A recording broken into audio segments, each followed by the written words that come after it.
This is online webinar regarding एक भारत श्रेष्ठ भारत।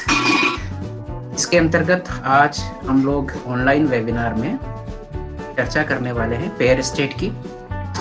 और जो पेयर स्टेट है हमारा वो है सिक्किम और दिल्ली, जिसमें हम सिक्किम के ब्रीफ हिस्ट्री के बारे में डिस्कशन करेंगे।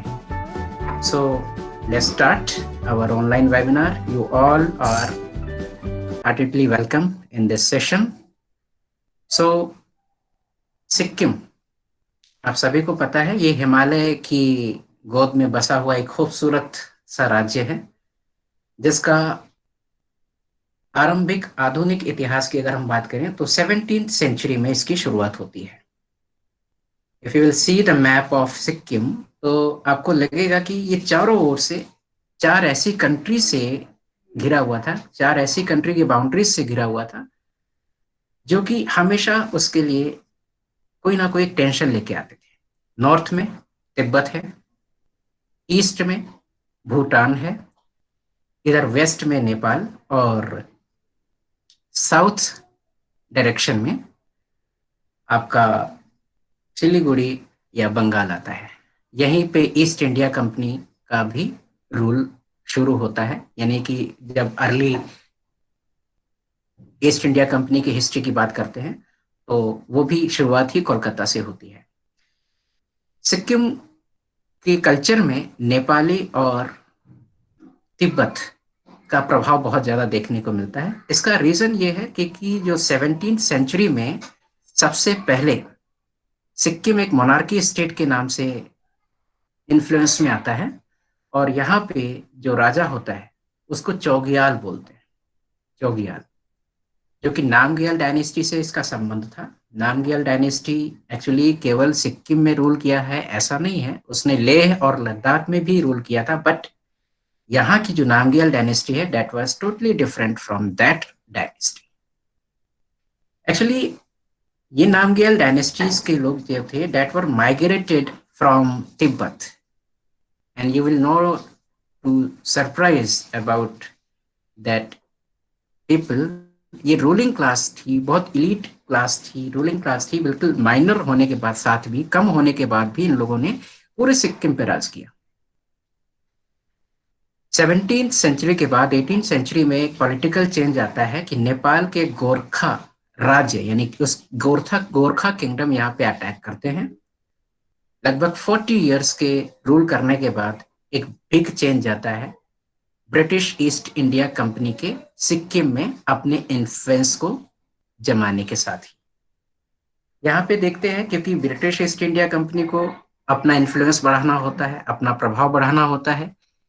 इसी सेंस में सिक्किम के साथ ये मेजर करते हैं, देखते हैं, ऑब्जर्व करते हैं कि एक्चुअली उनका और दोस्त कौन है जिनके साथ में होगा, जो नेपाल का भी विरोध कर रहा होता है। एक्चुअली ब्रिटिश को नेपाल के साथ भी डिस्प्यूट चल रहे होते हैं British India east India company के। सो इसलिए ये चीज वो उनको दिमाग में आती है, और इसके साथ ही सिक्किम के साथ फ्रेंडशिप का हाथ बढ़ाते हैं ब्रिटिश ईस्ट इंडिया कंपनी के लोग। और 1810 यानी अर्ली 19th सेंचुरी में इनका इन्फ्लुएंस बढ़ना सिक्किम में ज्यादा शुरू हो जाता है। 1814 से 16 के बीच में एक एंग्लो नेपाल वॉर होता है, जिसमें नेपाली हार जाते हैं। हालांकि नेपालियों की जो संख्या थी सिक्किम में वो बहुत ज्यादा थी, क्योंकि शुरू में जो नेपाली लोग आके यहीं बसना शुरू कर दिए थे, यहाँ पे उन्होंने अपना इन्फ्लुएंस बढ़ाना शुरू कर दिया था। नेपाली एथनिसिटीज बढ़ रही थी ना, तो इस सेंस में नेपाल की जो पॉपुलेशन थी वो सिक्किम में दैट वाज वेरी मच, बहुत ज्यादा थी। 1816 में 1815 के दिसंबर 2 में एक ट्रीटी साइन होती है, ट्रीटी ऑफ सोगोली के नाम से, जहाँ पे नेपाल और ब्रिटिश के बीच में जो वॉर होता है वो स्टॉप हो जाता है, रुक जाता है। अल्टीमेट ये जो ट्रीटी है सोगोली वो इन्फ्लुएंस में आती है मार्च 4, 1816 में। उसके नेक्स्ट ईयर फरवरी 17 में एक और ट्रीटी साइन होती है between the Sikkim and British east India. उसका नाम होता है ट्रीटी ऑफ तेतालिया। ट्रीटी ऑफ त्रितालिया में क्या होता है कि जितने भी नेपाल के द्वारा, नेपाल ने जितने भी कंट्रोल किए होते हैं अपने सिक्किम के एरियाज को, उन सभी एरियाज को British east India company Nepal से लेके वापस सिक्किम को दे देती है।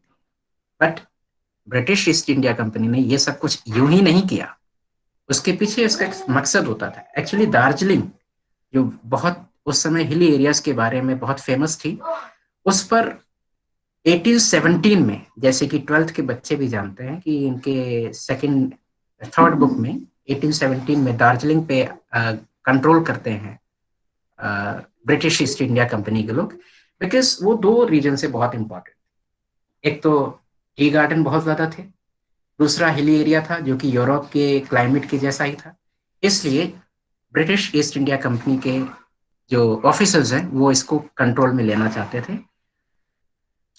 होता कुछ यूं भी है, क्योंकि सिक्किम के राजा के साथ जो फ्रेंडशिप थी तो उसके बदले में दार्जिलिंग वो देने के लिए रेडी हो जाते हैं, तैयार हो जाते हैं, लेकिन इसके बदले में उनको कुछ पेमेंट करने के लिए कहते हैं अंग्रेजों को। शुरुआती पेमेंट जो होती है वो 6,000 की होती है, जो उसके बदले में हर साल देने के लिए उनको कहा जाता है।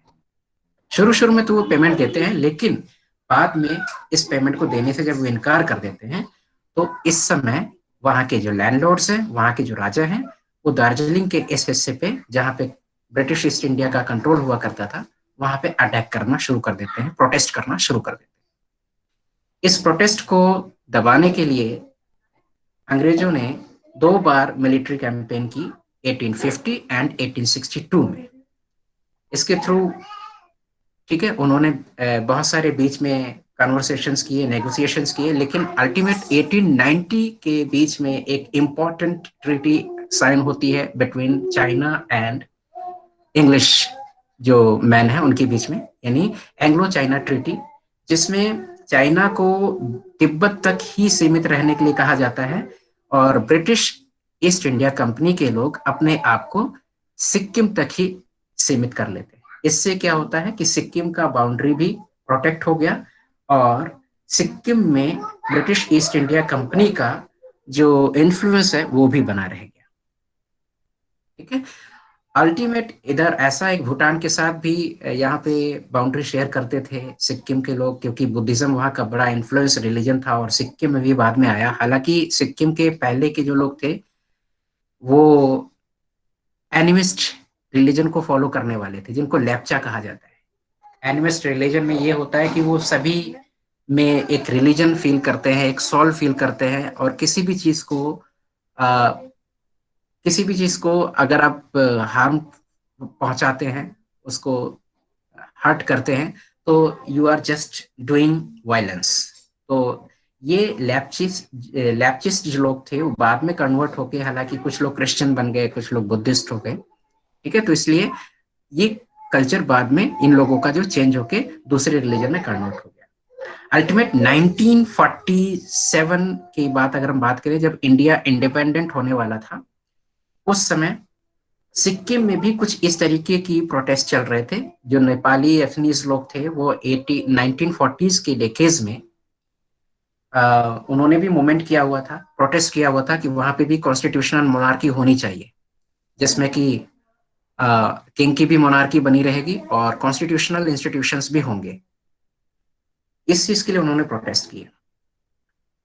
1947 में ब्रिटिश ईस्ट इंडिया कंपनी ने इंडिया को तो कर दिया फ्री 15 अगस्त 1947 में, लेकिन सिक्किम अभी एक फ्री स्टेट के रूप में बना रहा, इंडिपेंडेंट स्टेट के रूप में बना रहा, क्योंकि 1890s के डेकेज में जो ट्रीटी साइन हुई थी एंग्लो चाइना, उसमें एक बात ये भी तय हुई थी सिक्किम के लिए कि सिक्किम जो है वो ब्रिटिश के लिए प्रोटेक्टोरेट के रूप में काम करेगा।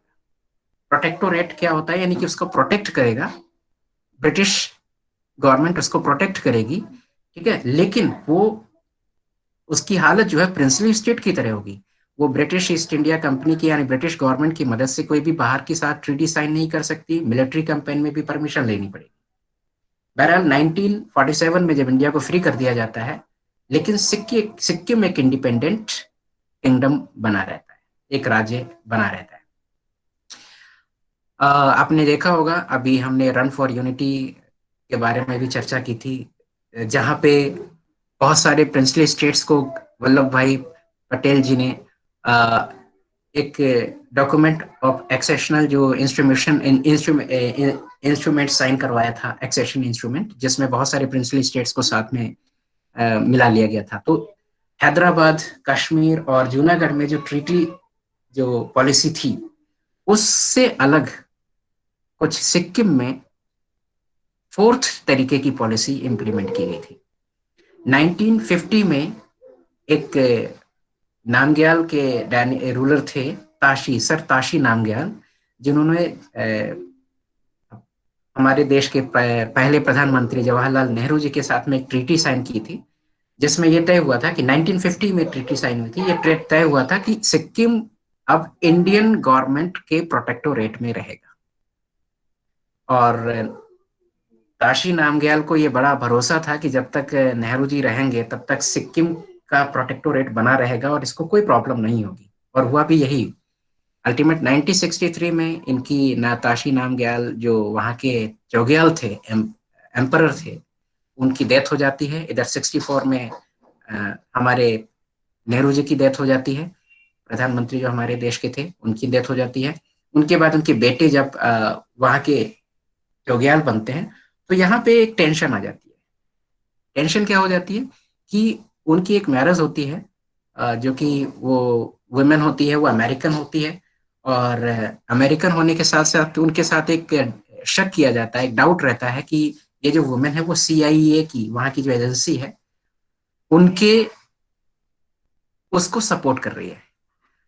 और एक चीज ये भी थी कि अब राजा के साथ राजा की पावर कम और महारानी की पावर ज्यादा काम कर रही थी, इसलिए भी लोग इसका विरोध कर रहे थे। 1973 की हम बात करें तो वहां बहुत ज्यादा प्रोटेस्ट इस हिसाब से, कुछ ये कारण था, कुछ दूसरे कॉन्स्टिट्यूशनल रीजंस थे, कुछ और भी ऐसे वहां प्रोटेस्ट बढ़ गए थे। ध्यान आपको ये रखना है, हम सबको ये रखना है कि ये जो प्रोटेस्ट थे वो रेशियल प्रोटेस्ट नहीं थे, वो एथनिसिटी से रिलेटेड प्रोटेस्ट नहीं थे, वो जाति, नस्ल या धर्म के प्रोटेस्ट नहीं थे, बल्कि ये इस तरीके के प्रोटेस्ट थे जो कि एक कॉन्स्टिट्यूशनल प्रोटेस्ट थे, एक तरीके के एम्पर के अगेंस्ट के प्रोटेस्ट थे। ये कुछ प्रोटेस्ट ऐसे बढ़ रहे थे।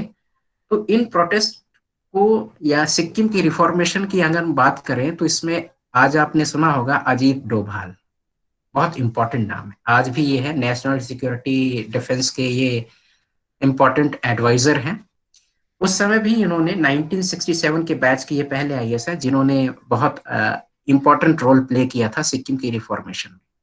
बहरहाल इन तमाम प्रोटेस्ट को कंट्रोल में करते हुए 1975 अप्रैल 22 को 36 अमेंडमेंट के तहत, इंडिया के 36वें संशोधन के तहत सिक्किम को इंडिया का एक इम्पॉर्टेंट पार्ट बना लिया गया, जो कि 16 मई 1965 से इंडिया का एक प्रीशियस इम्पॉर्टेंट पार्ट बन गया।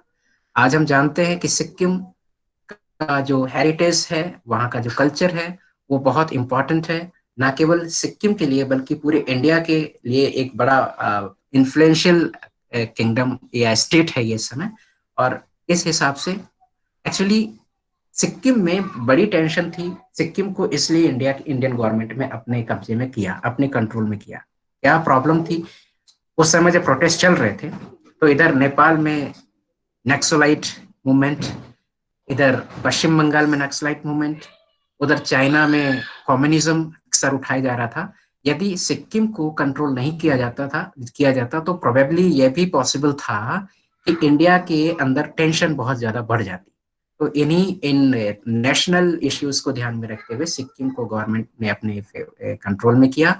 आज सिक्किम भी एक प्रिविलेज्ड एक तरीके की ले रहा है, और इंडिया के दिल्ली में जो हम लोग रहते हैं वहाँ पे भी आते जाते रहते हैं, वहाँ के बारे में एंजॉय करते हैं, वहाँ के कल्चर को एंजॉय करते हैं, और वहाँ की जो हेरिटेज है वो भी एंजॉय करते हैं। So this is regarding about brief history of Sikkim. I hope you would enjoy it very much.